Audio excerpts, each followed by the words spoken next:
আচ্ছা মাসুল মানসিকরে হিমাচল অফ ছিল, কাগজপত্র না পাওয়ার কারণে অফ ছিল। এরপর আমাদের টিভি অভিযানে হয়েছে। এইগুলো খেলে ঔষধরা যুক্তিসম্মতভাবে গবাদি পশুগুলো মোটা হবে, তাজা হবে, তাদের স্বাস্থ্য ভালো হবে এবং এগুলোর কোনো পার্শ্ব প্রতিক্রিয়া হবে না বলে তারা দেদারসে প্রচারণা চালিয়ে বিক্রি করতেছিল। মেডিসিনাল উপকরণ কোনোটাই বিদেশ থেকে ইম্পোর্ট করা না, বাংলাদেশের অলিগুলি মিট ফুড এখান থেকে পাওয়া কতগুলো ভেজাল সামগ্রী দিয়ে বানানো হয়েছে। বিকলাঙ্গ হতে পারে, অসুস্থ হতে পারে এবং এগুলো মাংস খেলে মানুষদেরও অসুস্থতা হতে পারে। গবাদি পশু কথা বলতে পারে না, তাই বলে তাদেরকে এরকম বিষ ছাইভস্য খাইয়ে মোটা তাজা বানানো এটা অবশ্যই আইনগত গৃহীত অপরাধ। পবিত্র ঈদুল আজহা একেবারেই দরজাতে করা নাড়ছে। গ্রামে শহরে নানা জায়গাতে শত শত হাজারো হাজারো গবাদি পশু, গরু, ছাগল, উট, ভেড়া সহ নানা রকমের পশু পাক এইগুলোকে কেনাবেচা করা হচ্ছে। অনেক দিন ধরেই আমরা খবর পাচ্ছিলাম যে ঈদ যখন কাছাকাছি চলে আসে তখন অস্থায়ী যে গরু ছাগলের হাটগুলো বসে, এই হাটগুলোতে গবাদি পশু কখনো কখনো সপ্তাহের পরে সপ্তাহ থাকে।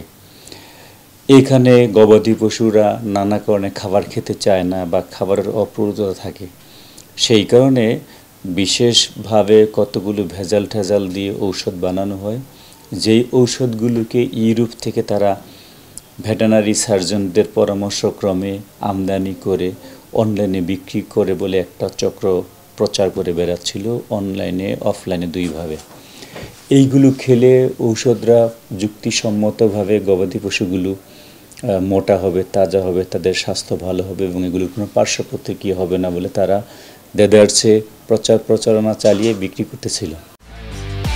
একমাত্র ওয়ালটন এসি দিচ্ছে 1 বছরের রিপ্লেসমেন্ট গ্যারান্টি এবং কম্প্রেসারের 10 বছরের গ্যারান্টি। আমরা আমাদের স্পেশাল অপারেশনস টিম সেখানে অভিযান চালিয়েছে একটা কারখানাতে। এটা হলো শ্যামপুর থানার ধুলাইপাড়ের সাবান ফ্যাক্টরি এলাকাতে। এটা বেসিক্যালি একটা বাসা বাড়ি, সেখানে বিভিন্ন জায়গা থেকে শেড ধরে প্লাস্টিকের বোতল কিনেছে।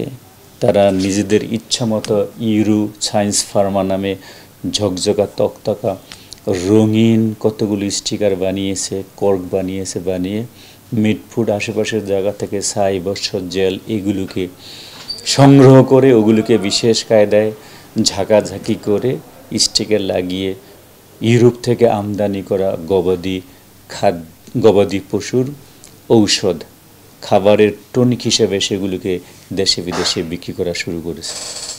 আমরা দেখেছি এই উপকরণের সেই প্লাস্টিকের বোতল অথবা তার স্টিকার অথবা উপকরণ, মেডিসিনাল উপকরণ কোনোটাই বিদেশ থেকে ইম্পোর্ট করা না, বাংলাদেশের অলিগুলি মিট ফুড এখান থেকে পাওয়া কতগুলো ভেজাল সামগ্রী দিয়ে বানানো হয়েছে।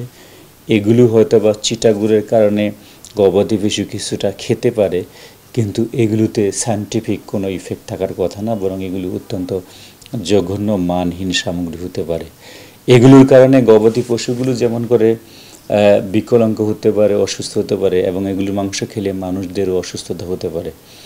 আপনাদের মনে আছে 2019 সালে যখন মদের বিভিন্ন দোকান টোকান বন্ধ হয়ে যায়, তখন একটা অসাধু চক্র মিট ফুড থেকে বিভিন্ন রকমের পুরাতন বোতল টোতল সংগ্রহ করে তারা অ্যাসিড, চিটাগুড়, চিনি, পানি মিলিয়ে বিদেশি দামি ব্র্যান্ডের মদ বানিয়ে খাওয়াচ্ছিল এবং সেগুলো খাওয়ানোর কারণে অনেক মানুষ মারাও যায়, অনেকে চোখ হারিয়ে ফেলে, অনেকে বিকলাঙ্গ হয়ে পড়ে।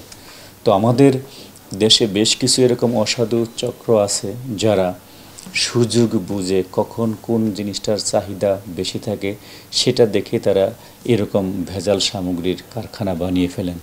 গবাদি পশু কথা বলতে পারে না, তাই বলে তাদেরকে এরকম বিষ ছাইভস্য খাইয়ে মোটা তাজা বানানো এটা অবশ্যই আইনগত গৃহীত অপরাধ। এই সংক্রান্তে কারখানার মালিক, তার ছেলে সহ আরেকজন কর্মচারী সহ আমরা 3 জনকে গ্রেফতার করেছি। তাদের কাছ থেকে ড্রাম ভর্তি এই অখাদ্য কুখাদ্য ভেজাল ছাইভস্য আমরা উদ্ধার করেছি। সেখান থেকে হাজারো হাজারো বোতল, সেখান থেকে বিভিন্ন রকমের স্টিকার এগুলোকে আমরা উদ্ধার করেছি। আসলে এটা ইউরোপ থেকে আমদানি করা ঔষধ না, বাংলাদেশের ছাইভস্য বানানো এক ধরনের গবাদি পশুর ঔষধ, যেগুলো খেলে গবাদি পশুর ক্ষতির সাথে সাথে যারা আমরা গবাদি পশুর মাংস ভক্ষণ করব তাদেরও ক্ষতি হতে পারে বলে আমরা আশঙ্কা করি।